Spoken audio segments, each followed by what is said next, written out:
Howdy friends and family, thank you so much for joining me. This is day 22 in the series that I'm doing called It Is Well. And we are spending one last day on the phrase Thou hast taught me to say in the song It Is Well With My Soul by Horatio Spafford. We're going to be looking at how the Holy Spirit counsels us today. Just for a quick recap, about 3 weeks ago, we saw that Jesus changes us and gives us a new purpose in life, and that He provides a way out of temptation for us. And that's why we spent time looking at the armor of God, because that is one of the ways that He has provided for us to resist temptation. And today we're going to be looking at this last way that He teaches us to say it is well with our soul.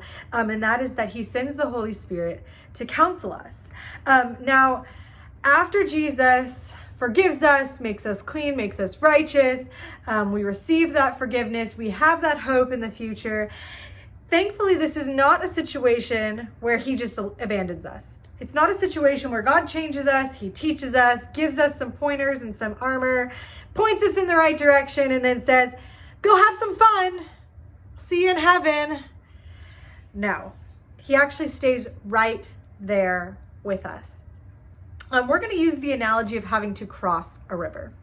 Now, in our analogy, we are trying to follow God's way. We have been called to this new purpose, and God is leading us to cross this river. And He's given us a way to cross the river. Maybe He left you with some materials to build a bridge, or He built a bridge for you to get over the water. Maybe He left you with a boat. Maybe He has, maybe He's calling you to walk on the water across the river. He's provided some way for us to get across this river.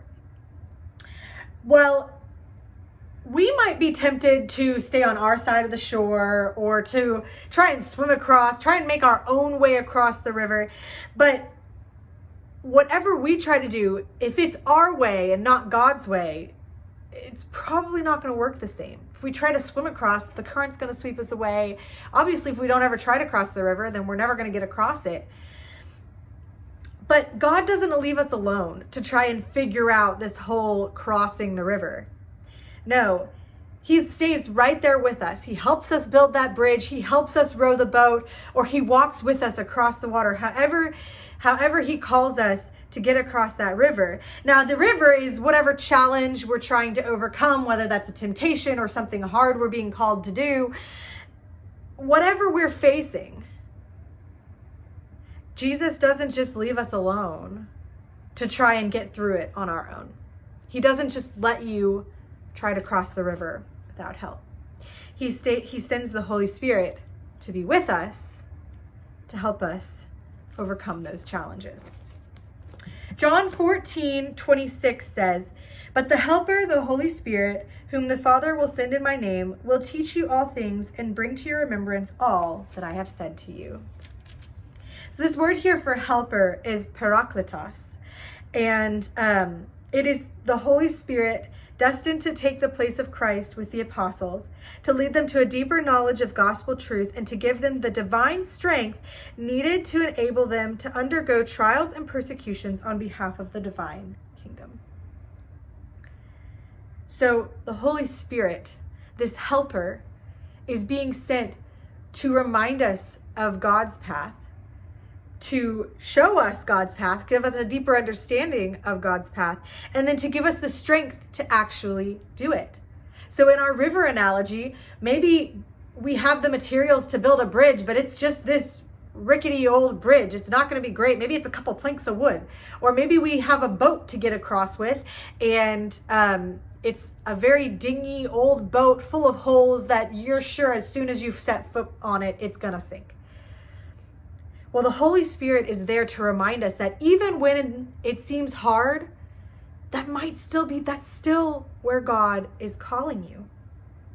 And then He's there to give you the strength to do it. Because you know what? You're not doing it alone. So whatever this river is that you're crossing, whether it be a challenge or a temptation or just something difficult God is calling you to do, know that you are not doing it alone.